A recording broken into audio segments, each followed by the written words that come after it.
দিনের শেষে নিরে ফেরে পাখিরাও ফেলে আসা জিনিস দিয়ে পাখিঘর তৈরির কর্মশালা হলো যাদবপুর বিশ্ববিদ্যালয়। শহর থেকে হারিয়ে যাচ্ছে চড়াই শালিক বাবুইরা, ইট পাথরের জঙ্গলে পাখির বাসার খোঁজ মেলা ভার।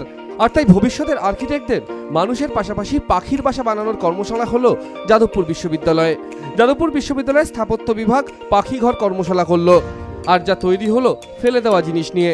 আমার মনে হলো যে আমাদের যারা স্টুডেন্টস, আর্কিটেকচারের স্টুডেন্টস, আর যারা budding students and practicing architects, এদের সবাইকে নিয়ে যদি আমরা একটা প্রোগ্রাম করি তাহলে এটা একটা খুব সুন্দর ডিজাইনার হিসেবে ওরা অনেক আগেই এটা কনসিয়াস হয়ে যাবে how to accommodate everyone into the habitat system. শহরের বাড়ি নির্মাতা সংস্থা মার্লিন গ্রুপ তাদের ভবিষ্যতে প্রজেক্টে এই ধরনের পাখিঘরকে যুক্ত করতে চায়। We as developers are very much enthusiastic to take up and integrate in our project so that birds and the humans can live and survive in a harmonious fashion. এই বিশাল কর্মকাণ্ডকে বাস্তবায়িত করতে সাহায্যের হাত বাড়িয়েছিল Kolkata society for cultural heritage. পাখিরাও সমভাবে important একটা component, যে আমাদের পুরো ইকোলজিটাকে ঠিক রাখতে পারে।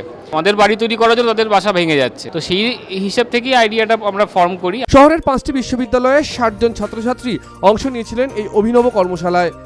আকাশ বার্তা।